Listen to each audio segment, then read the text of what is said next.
अस्सलाम वालेकुम दोस्तों। इन्फो टीवी में आपको खुश आमदीद कहता हूँ। मैं हूँ आपका दोस्त वसीम। उम्मीद करता हूँ कि आप सब खैरियत से होंगे। दोस्तों, जैसा कि आजकल हमारे लिए हर जगह पर जगह तंग की जा रही है, चाहे वो हमारा अपना मुल्क हो या दूसरा मुल्क हो, तो पाकिस्तानियों के लिए हर जगह पर जगह तंग हो रही है।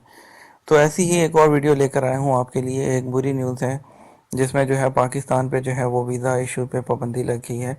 उसके बारे में बात करने वाला हूँ आपसे, लेकिन उससे पहले आपने चैनल को सब्सक्राइब करना है अगर अभी तक नहीं किया, और अगर कर लिया है और बेल आइकन को प्रेस नहीं किया तो उसको प्रेस कर दीजिए, क्योंकि आपको यहाँ पे मिलेंगी हर तरह की अरब से रिलेटेड वीडियोस।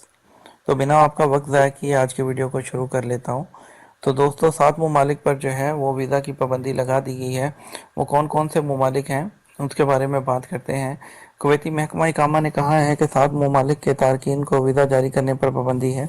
उनमें पाकिस्तान समेत Bangladesh, Afghanistan, Yemen, Iran, Iraq और शाम के तारकीन शामिल हैं। कुवैत में इन 7 ममालिक के तारकीन की मजमूई तादाद 6,18,365 है।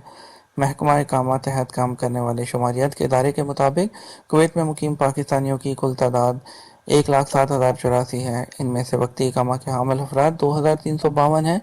हकूमती इदारों में काम करने वाले 3,296, जबकि निजी शोबों से वाबस्ता अफराद 75,630 हैं। तजारती लाइसेंस के हामिल पाकिस्तानियों की तादाद 20 है। घरेलू अमले की तादाद 1,869 है। आयल प्रोग्राम में रजिस्टर्ड अफराद 23,870 हैं, जबकि तालिब इल्म के वीज़े पर 21 अफराद मौजूद हैं। तो वो मेरे दोस्त अहबाब, मेरे भाई जो कुवैत का विज़िट करने का या कुवैत का जो है वो दौरा करने का इरादा रखते थे, तो उनके लिए जो है बुरी खबर है कि अब जो है वीज़ा इशू नहीं होंगे। हर तरह की विज़िट वीज़ा हो, वर्क वीज़ा हो, कोई भी वीज़ा, उस पर पाबंदी लगा दी गई है। तो उम्मीद करते हैं कि आप जो है आपको वीडियो पसंद आई होगी। वीडियो पसंद आए तो चैनल को लाइक, सब्सक्राइब और कमेंट शेयर ज़रूर किया करें।